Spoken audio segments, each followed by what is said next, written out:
Hi friends, మహాభారతంలోని కొన్ని important సన్నివేశాల గురించి డీటెయిల్డ్గా తెలుసుకుందాం. ఫ్రెండ్స్, మహాభారత కురుక్షేత్ర యుద్ధానికి ముందు అప్పుడే పాండవుల వద్ద రాయబారం ముగించుకుని తిరిగి హస్తినకు వచ్చిన సంజయుడు ధృతరాష్ట్రుడి అంతఃపురానికి వెళ్ళి ధృతరాష్ట్రుడిని దర్శించాడు. ధృతరాష్ట్రుడు సంజయుడిని తన చెంత కూర్చుండబెట్టుకుని పాండవ రాయబారంలో జరిగిన విషయాలను వివరించమని అడిగాడు. అప్పుడు సంజయుడు, ఓ ధృతరాష్ట్ర మహారాజా, ధర్మాన్ని నిలుపుకున్న ధర్మరాజుకు దైవచింతన ఎక్కువ. అందుకే అతడు పాపపుణ్యాలను చివరికి నీ మీద పెట్టాడు. నీవా నీ కొడుకు కోరినట్లే కానీ వేరొక తీరుగా ఆలోచించవు కదా. నీ కొడుకేమో మ్లేచ్ఛుడైన ఆ శకునిని, ఆరంభసూరుడైన ఆ కర్ణుడిని నమ్మి వారి ఆధీనంలో ఉంటాడు. సామాన్యులు ఎవరైనా నీ కొడుకులు చేసే దుర్మార్గాలను చూస్తూ ఊరుకుంటారా? ఈ లోకంలో ఎవరికీ కొడుకులు లేరా? తీవ్రవాదుల్లా యుద్ధకాంక్షతో నీ కొడుకులు దుర్మార్గం చేస్తుంటే వారికి బుద్ధి చెప్పక నీ మాదిరి చూస్తూ ఊరక కూర్చుండేవారు ఎవరైనా ఉంటారా? యుద్ధం ఎక్కడ వస్తుందోనన్న భయం చాటున ప్రజలంతా నిన్ను శాపనార్థాలు పెట్టి తిట్టుకుంటుంటే అది వినలేక నా చెవులు పుచ్చిపోతున్నాయి. దుశ్శాసనుడు, శకుని ద్వేషమిళితమైన అజ్ఞానంతో నిన్ను దుర్యోధనుడిని బొమ్మలను ఆడించినట్లు ఆడిస్తున్నారు. పాండవులు మంచివారు కనుక సరిపోయింది.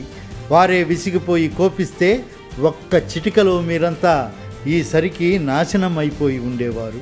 మన వాళ్ళు ధర్మరాజు శాంతగుణాన్ని పిరికితనం అనుకుంటున్నారు. అది ఎంత పొరపాటు. పొట్టేలు కొండవైపు చూసి అది తనను ఢీకొనలేదు కనుక ఆ కొండ ఓడిపోయిందని ప్రకటించినట్లుగా ఉంది. ధర్మరాజు తన తమ్ములను అదుపులో పెట్టుకున్నాడు కనుక మీరు జీవించి ఉన్నారు. లేకుంటే ఈసరికి మీరు ప్రాణాలతో ఉండేవారు కాదు. నన్ను అడిగితే జోదం ఆడమని అపకార బుద్ధితో పాండవులను బలవంతంగా ప్రేరేపించిన నాడే నువ్వు ఉపేక్షించడం వల్ల ఈ అవినీతికి బీజం పడింది. అదే మనలను ఇప్పుడు కాల్చుతోంది. ధర్మరాజు మెత్తని పులి, ఏమీ ఎరుగునట్టుగా ఉంటాడు. కానీ నీ అన్యాయం బయట పెట్టే వరకు ఊరుకోడు. అటువంటి నిందబడిన తరువాత ఆపడం నీ తరము నా తరము కాదు అని సంజయుడు చెబుతూ, ఇప్పటికే ప్రొద్దుపోయింది కనుక ప్రొద్దున్నే వచ్చి అందరూ వింటూ ఉండగా సభలో జరిగిన విషయాలన్నీ వివరంగా చెబుతాను అని అక్కడి నుండి వెళ్ళిపోయాడు. ధృతరాష్ట్రుడు వెంటనే విదురుణ్ణి మందిరానికి పిలిపించి, విదురా, సంజయుడు నన్ను తిట్టిన తిట్టకుండా తిట్టాడు. రేపు వచ్చి అక్కడ పాండవ రాయబారంలో జరిగిన విశేషాలన్నీ సభలో చెబుతానని వెళ్ళాడు. అప్పటి నుండి నా మనస్సు వికలమైంది, నిద్ర రావటం లేదు అన్నాడు. అప్పుడు విదురుడు, అన్నయ్య ధృతరాష్ట్ర, బలవంతుని చేతిలో దెబ్బలు తిన్న బలహీనుడు, డబ్బు పోగొట్టుకున్నవాడు, ఇతరుల డబ్బును దొంగిలించాలనుకుని కాచుకున్నవాడు, కామంతో మనసు కలత చెందినవాడు నిద్ర పట్టక అవస్థపడతారు. ఇది సహజమే కదా. కానీ వీటిలో నీకు ఏ దోషం కలతను కలిగిస్తున్నది? ఇతరుల సొమ్మును అపహరించి నీవు ఒక్కడవే నీకు నచ్చినట్టుగా నీవు అనుభవించాలని అనుకుంటున్నావా? మరి లేక నీకు నిద్ర రాకపోవడానికి కారణమేమిటో చెప్పు అన్నాడు. అందుకు ధృతరాష్ట్రుడు, విదురా, ధర్మరాజు మనోగతం ఏమై ఉంటుందో నాకు అవగతం కాక నిద్ర రావడం లేదు అన్నాడు. అందుకు విదురుడు, అన్నయ్య, నీ బంధువు, హితుడు, సేవకుడు, శాంతమూర్తి అయిన ధర్మరాజు నీకు ఏనాడైనా కీడు తలపెడతాడా? పైగా ఆనాడు పక్షపాత వైఖరితో పాండవులకు రాజ్యం ఇదిగో అని పాడుబడిపోయిన దుర్గమమైన అడవినే వారు ఎంతో కష్టించి అద్భుతమైన ఇంద్రప్రస్థ నగరాన్ని నిర్మించుకున్నారు కదా. మరి అతని రాజ్యాన్ని అతడికి ఒప్పగించి ఇప్పటికైనా నీవు నీ కుమారులు చేసిన తప్పు సరిదిద్దుకోవచ్చు. ధర్మరాజు నిన్ను పెదనాన్నవైన తన తండ్రిలాగా చూసుకుంటున్నాడు కనుక ఇంతవరకు సహిస్తున్నాడు. నీవు నీ కొడుకు దుర్యోధనుడు రాజ్యభారాన్ని దుష్టబుద్ధి గల శకుని, కర్ణ, దుశ్శాసనుల మీద మోపారు. అదే చివరిదాకా కొనసాగదు. తమకున్న శక్తి ఎంతటితో ధర్మరాజుకు తెలుసు. యుద్ధం ప్రకటించడం ఎంతసేపు? ఎందుకంటే యుద్ధ నిర్ణయంలో తొందరపాటుతనం ఎన్నడూ మంచిది కాదు. అది నీకు తెలుసు అన్నాడు. అప్పుడు ధృతరాష్ట్రుడు, విదురా, నీవు ధర్మాధర్మాలు, నీతి అవినీతి తెలిసిన వాడివి. నాకు నిద్ర లేకుండా చేస్తున్న ఈ దుఃఖం ఉపశమించేలాగా మధురమైన నీ అమృత వచనాలను నా మీద కురిపించి వినిపించవా? నా మనస్సు కొంతైనా తేటపడుతుంది అన్నాడు. దానికి విదురుడు, ఓ ధృతరాష్ట్ర అన్నయ్య, మనిషి తనను లోకులు నిందించే పనులు చేయక జనులకు అంగీకారమైన రీతిలో ప్రవర్తించాలి. పరుల సంపదలకు ఈర్ష్యపడక నలుగురితో కలిసిమెలిసి బ్రతకాలి. కోపం వచ్చినా మితిమీరి ఆవేశపడిపోవటం, పొగడ్తలకు పొంగిపోవటం, గర్వం, అసంతృప్తి, దురాభిమానము ఇవే కాక ప్రజలకు పనికి వచ్చే ఏ పని చేయకపోవడంతో పాటు యుద్ధకాంక్ష కలిగి ఉండడం కూడా దుర్జనుల లక్షణం. తనను పాలించే రాజును, లోకాన్ని రక్షించే భగవంతుడిని, కట్టుకున్న భార్యను, బంధువులను సముచితంగా ఆదరించకపోతే ఏ కార్యము సత్ఫలితాన్ని ఇవ్వదు. అవివేకులు తమని ప్రేమించే వారిని వదిలిపెట్టి ద్వేషించే వారి వెంట పడతారు. ఎదుటివాడు బలవంతుడని తెలిసినా వారితో తలపడతారు.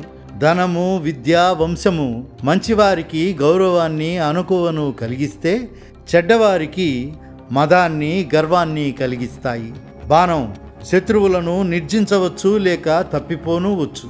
కానీ నేర్పుగలవారి ధర్మనీతి వారి శత్రు రాజ్యాన్ని సైతం సర్వనాశనం చేస్తుంది. ప్రభుత్వాన్ని చేపట్టి మంత్రము, ఉత్సాహము అనే రెండింటినీ జతచేసి మిత్రులు, శత్రువులు, తటస్థులు అనే 3 వర్గాలను సామధాన భేద దండోపాయాలతో వశపరుచుకొని శరీరము, నేత్రము, చెవి, ముక్కు, నాలుక అనే 5 ఇంద్రియాలను జయించి వేట, జోదము, మద్యపానము, వ్యభిచారము, వాక్కులో పారుష్యము, దండపారుష్యము, అర్ధదూషణము అనే వ్యసనాలను పూర్తిగా విడిచినవాడే వివేకవంతుడు. మధురమైన పదార్థాలను తాను ఒక్కడే తినడము, అందరూ నిద్రిస్తున్నప్పుడు తాను ఒక్కడే మేలుకోవడము, ఒక్కడే ఆలోచించడము, ఒక్కడే ఒంటరిగా ప్రయాణము చేయడము కూడా మంచిది కాదు. సత్ప్రవర్తన అనేది సముద్రమైతే దానిని దాటడానికి ఓడవలే సత్యం ఒప్పుగా ఉంటుంది. క్షమాగుణాన్ని, మంచితనాన్ని చేతగాని గుణంగా భావిస్తారు. కానీ క్షమాగుణమే, మంచితనమే మిక్కిలిగా మెరిసే ఆభరణం. మంచి సౌందర్యం కావాలని కోరుకునేవారు దానిని ధరిస్తారు. పరుష వాక్యములు మాట్లాడకపోవటం, పాపపు పనులు చేయకపోవటం, ఈ రెండింటి వలన మనిషి ఉత్తముడు అవుతాడు.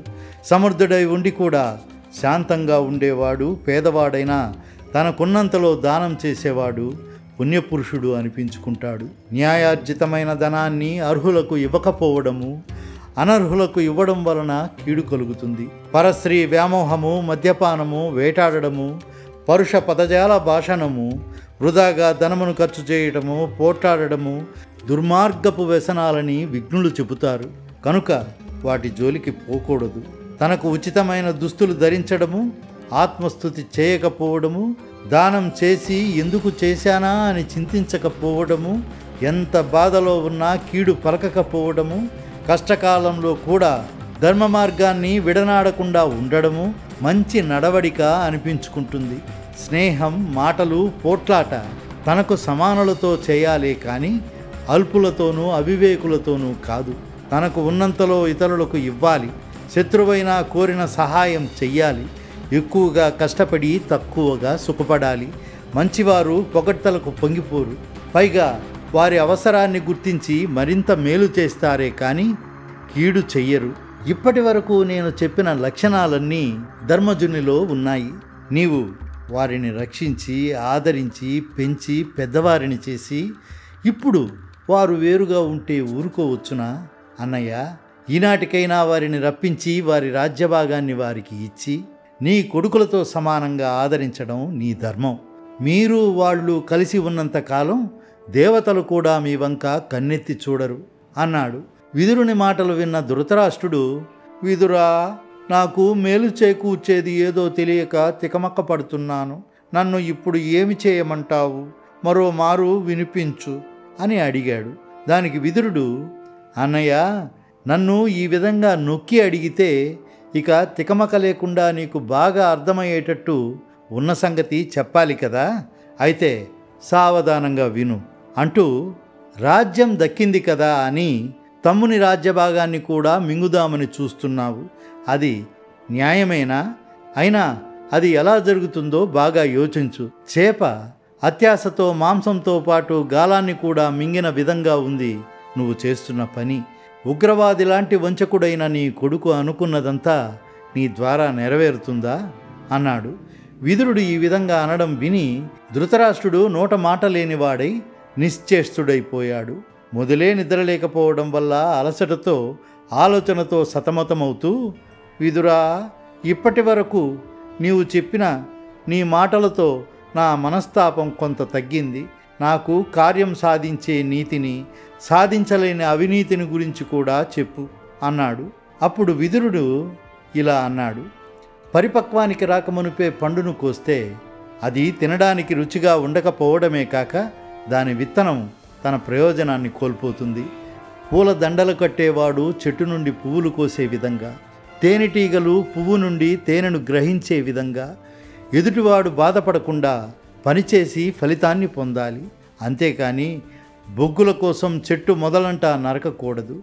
పరుల ధనానికి, విద్యకు, పరాక్రమానికి, తేజస్సుకు ఈర్ష్య చెందేవాడు ఏ రోగం లేకుండానే బాధను అనుభవిస్తాడు. ఎదుటివారికి ప్రియం కలిగించేలా మాట్లాడలేకపోతే మాట్లాడకుండా ఊరకే ఉండడమే మంచిది. మాటల వలననే పగ, చెలిమి, తెలివి, కలత, ధర్మము, పాపము, కీర్తి, అపకీర్తి కలుగుతాయి. చివరికి గొడ్డలితో నరికిన చెట్టు కూడా చిగురిస్తుంది. కానీ మాటలతో చెడిన కార్యము తిరిగి సిద్ధించదు. శరీరంలో విరిగిన బాణాలను కూడా ఉపాయంతో తొలగించవచ్చు. కానీ మనస్సులో నాటుకున్న కటువైన మాటలనే గాయాలను ఎన్ని ఉపాయాలతోనైనా మాన్పలేము. ధర్మరాజు నోటి వెంట ఒక్క చెడు మాట కూడా రాదు. కానీ నీ కొడుకులు ఒకరిని మించి ఒకరు నీచవాక్యాలు అనేకం పేలుతూ ఉంటే నీవు దానిని జంకు గొంకు లేకుండా వింటూ ఊరుకుంటున్నావు. ఇది నీకు తగునా? చేటుకాలం దాపురించినప్పుడు చెడ్డ మాటలు, చెడ్డ చేతలు కూడా మనసుకు ధర్మబద్ధంగానే అనిపిస్తాయి, కనిపిస్తాయి. నీ మనస్సులో పాండవులపై పగయే కానీ మరోవైపుకు మరలడం మాత్రం లేదు. ఏం చేస్తాం? నీ సొంత సోదరుని పుత్రుడు రాజ్యార్హుడు మాత్రమే కాదు, ధర్మనిరతుడైన ధర్మరాజు తన సంపదకు దూరం కావటం ధర్మమా? మరోమారు బాగుగా ఆలోచించు అని విదురుడు ధృతరాష్ట్రుడిని ప్రశ్నించాడు. ఇదంతా వినిన ధృతరాష్ట్రుడు, విదురా, నీ నీతి వాక్యాలు నాకు చాలడం లేదు. నా మనస్సు ఎందుకో ఇంకా కుదుటపడడం లేదు. ఇంకా చెప్పు విదురా, వినాలనిపిస్తున్నది అన్నాడు. అప్పుడు విదురుడు ఇంకా ఇలా అన్నాడు. భూలోకంలో ధర్మం కలిగి ఉన్న పురుషుడికి అనుభవించదగిన ఫలాలన్నీ చేకూరుతాయి. కీర్తి కూడా కలుగుతుంది. పుణ్యం ఎంత ఉంటుందో అంత పుణ్యలోకాలు కలుగుతాయి. పూర్వం ప్రహ్లాదుడు రాక్షస కులంలో జన్మించిన ధర్మ మార్గం తప్పక అంగీరసునికి తన కుమారునికి వచ్చిన వివాదంలో పక్షపాతరహితంగా అంగీరసుని పక్షాన న్యాయం చెప్పాడు. కనుక నీవు కూడా నీ కుమారుని పట్ల పక్షపాతం వదిలి ఇరువురికి సంధి చెయ్యి. అందువల్ల వారు వీరు కూడా సుఖపడతారు. కానీ చేయదగినవి ఇవే అని పాపాలు చేస్తే అవే ఇష్టంగా మారుతాయి. ధర్మకార్యాలు చేయదగినవి అని తలిస్తే అవి అలాగే అవుతాయి. పెద్దలు లేని సభ సభ కాదు. న్యాయం మాట్లాడలేని వారు పెద్దలు కానేరరు. సత్యం లేని ధర్మం ధర్మం కాదు. ఏదో ఒక మిష మీద చెప్పేది సత్యమూ కాదు. నీతి మార్గంలో నడవడం ఉత్తమం. శౌర్యంతో సంపదలు పొందడం మధ్యమం. భారంగా బ్రతుకి ఈడుస్తూ బతకడం అధమం. నీతి మాలిన వారిని ఉత్తములు మెచ్చుకోరు. నీ పుత్రులు తీవ్రవాద మనస్తత్వంతో ఎల్లప్పుడూ కయ్యానికి కాలు దువ్వుతూ ఉంటారు. శకుని, కర్ణ, దుశ్శాసనులు మొదలైన వారైతే అంతకుముందే కొవ్వెక్కినవారు. నీవేమో తికమకగా మకతికగా ఏ మార్గాన్ని అనుసరించవు. ఇక పాండవులు కయ్యానికి కాలు దువ్వరు. ఒకవేళ కయ్యానికి పిలిచిన వారిని ఊరకే వదలరు. నీ తమ్ముడు పాండురాజు వలనే అతని కొడుకులు పాండవులు కూడా నిన్ను భక్తితో కొలుస్తారు. ఇప్పటికైనా వారిని నిర్మలమైన మనస్సుతో ఆదరించడం మంచిది. పాండవులు దిక్కులేని వారు అని అనుకోకు. సాక్షాత్తు శ్రీకృష్ణుడే వారికి అండగా ఉన్నాడు. నీ సొంత సోదరుడు మహానుభావుడైన పాండురాజు పోషణలో, అతని ఔన్నత్య అవసరాలతో, మంచి సంపదతో ఏ లోటు లేకుండా ఉండి చివరకు అటువంటి మహానుభావుడికి కలిగిన పుత్రులకే హాని చేస్తే ఆ కృతజ్ఞుడి శవాన్ని కుక్కలు కూడా అసహించుకుంటాయి. కాబట్టి ఒకనాడు నీ సోదరుడు పాండురాజు చేసిన మేలు మరిచిపోవటం తప్పు. పాండురాజు నీకు మంచి భక్తుడు. పాండవులు కూడా నీకు తేజస్సు లాభము సంపాదించి పెట్టారు. వారిని ఆదరించు. ఒకప్పుడు మంచి బ్రతుకు బ్రతకవచ్చు, ఒకప్పుడు ఆపదలకు గురి కావచ్చు, ఒకప్పుడు ప్రశంసలు పొందవచ్చు, ఒకప్పుడు నిందపడవచ్చు. సర్వము త్యాగం చేసి అడుక్కునే స్థితి కలగవచ్చు. జీవితంలో అటువంటి సుఖదుఖాలు అనేకం కలుగుతూ ఉంటాయి. వాటి కోసం చింతించిన ప్రయోజనం శూన్యం. ప్రతి మనిషికి సుఖదుఖాలు సహజం. దుఃఖించడం వలన శక్తి నశిస్తుంది, మతి చెడుతుంది, శరీరం కృషిస్తుంది, రోగం వస్తుంది. మిక్కిలి దుఃఖిస్తే శత్రువుకు అది సంతోషాన్ని చేకూరుస్తుంది. కనుక దుఃఖించడం మాను అన్నాడు. దానికి ధృతరాష్ట్రుడు, విదురా, నేను ఉత్తముడైన ధర్మరాజును నా మాటలతో చేతలతో బాధించాను. అందువలన నా కుమారులకు మరణం తప్పదేమో, అది తథ్యమేమో కదా. మరి నేను దుఃఖించక ఎలా ఉండగలను అన్నాడు. దానికి విదురుడు, ధృతరాష్ట్ర మహారాజా, నీవు లోభం విడిచి మనస్సును అదుపులో పెట్టుకుంటే మనశ్శాంతి దానంతటా అదే లభిస్తుంది. దుర్యోధనుడితో దాయాది వైరం వదిలిపెట్టమని చెప్పు. గోవులను ఆక్రమించడం, బ్రాహ్మణులను అగౌరవపరచడము ఎవరైతే నివారిస్తారో వారు గొప్పవారు. దాయాదులు కలిసిమెలిసి ఉంటే ఒకరికొకరు రక్షగా ఆశ్రయంగా ఉండి తామరాకులతో వికసించి ఉండే కలువ పువ్వులతో ప్రకాశించే సరస్సులా ఉంటారు.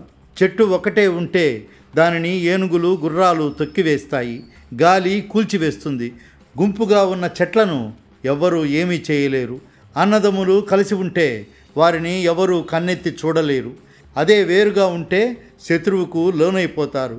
కాబట్టి కౌరవులు పాండవులు ఒకరికొకరు అండగా ఉంటే శత్రువులకు జయించరాని వారవుతారు. కనుక పాండవ పుత్రులను పిలిచి వారికి హితం కలిగించి నీ పుత్రులను బ్రతికించుకో. ఇచ్చకాలు మాట్లాడేవారు ప్రతి చోట ఉంటారు, అప్రియమైన హితం పలికేవారు వేరుగా ఉంటారు. జూదం ఆడిన నాడే నేను వద్దని చెప్పాను. రోగం వచ్చిన వాడికి పథ్యం సహించనట్లే నా మాటలు ఆనాడు నీవు వినలేదు. కాకుల వంటి నీ కుమారులను నమ్మి నెమళ్ల వంటి పాండవులను వదులుకొని ఇప్పుడు తల్లడిల్లిపోతున్నావు. సహాయం సంపదను బట్టి, సంపద సహాయాన్ని బట్టి ఉంటాయి. ఇలా ఒకదానితో ఒకటి కూడి ఉంటే కానీ అవి సిద్ధించవు. కాబట్టి నీ సంపద పాండవులకు, వారి సహాయం నీకు ప్రీతిని కలిగిస్తుంది. పరస్పరం కలిసి ఉండటమే మేలు. కురువంశోద్ధారకులైన భీష్ముడు, ధర్మరాజు, మంచి పరాక్రమవంతులైన అర్జునుడు, కర్ణుడు, భీముడు, దుర్యోధనుడు, శస్త్ర అస్త్ర విద్యలలో నిపుణుడైన అభిమన్యుడు, లక్ష్మణ కుమారుడు, ద్రోణుడు, ద్రుపదుడు వంటి ఆత్మీయులు, వారి బంధువులు అంతా ఒక్కచోట చేరి నిన్ను సేవిస్తుంటే నీ వైభవం ఎలా ఉంటుందో ఆలోచించుకో అన్నయ్య అని చెప్పాడు విదురుడు. దానికి ధృతరాష్ట్రుడు, విదురా, నీవు చెప్పిన మాటలు రాజనీతి సమ్మతములే. అయినా నా కొడుకు దుర్యోధనుడిని అలా పట్టుకోనూ లేను, ఇలా వదులుకోనూ లేను.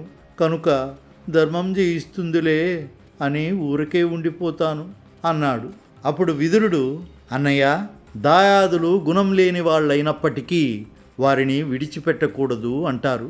అలాంటిది సకల గుణ సంపద కలిగిన వారై నీ అనుగ్రహం కోరే పాండవులను నీవు వదిలిపెట్టవచ్చా? నేను నీ మేలు కోరేవాడిని. పాండవులు బ్రతకడానికి చిన్న చిన్న పల్లెలైనా కొన్ని వారికి కేటాయించి ఎలాగునైనా దుర్యోధనుడిని ఒప్పించి సంధి చేస్తే మంచిది. యుద్ధం నివారించడానికి కొడుకులను వదలమన్నాను, కానీ సంధి చేసుకోమంటే అందరికీ క్షేమమే కదా.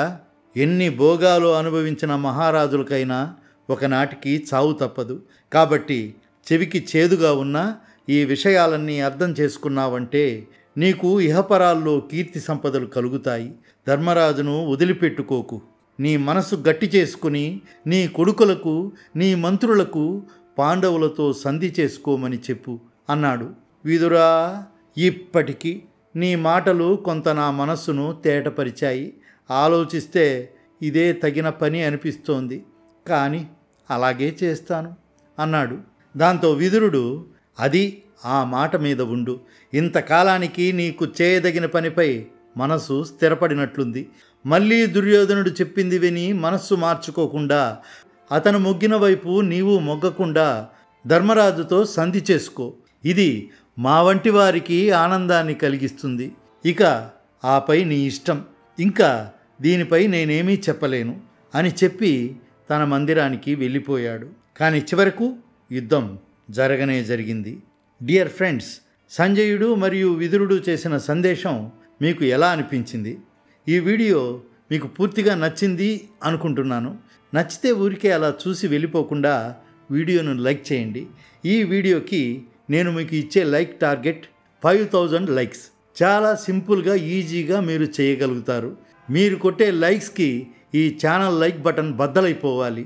అలాగే ఇలాంటి మరిన్ని ఇంట్రెస్టింగ్ వీడియోస్ కోసం మా ఛానల్ని సబ్స్క్రైబ్ చేసి మమ్మల్ని సపోర్ట్ చేయవచ్చు కదా. ఇది మీకు కంప్లీట్లీ ఫ్రీయే. కానీ మీరు చేసే ప్రతి ఒక్క లైక్ అండ్ సబ్స్క్రిప్షన్ మాకు మరిన్ని వీడియోలు చేసేందుకు మోటివేషన్గా ఉంటుంది. కాబట్టి లైక్, కామెంట్, సబ్స్క్రైబ్ చేయడం మాత్రం మర్చిపోవద్దు. మరో ఇంట్రెస్టింగ్ టాపిక్తో మళ్ళీ కలుద్దాం. అంతవరకు జై హింద్, జై భారత్.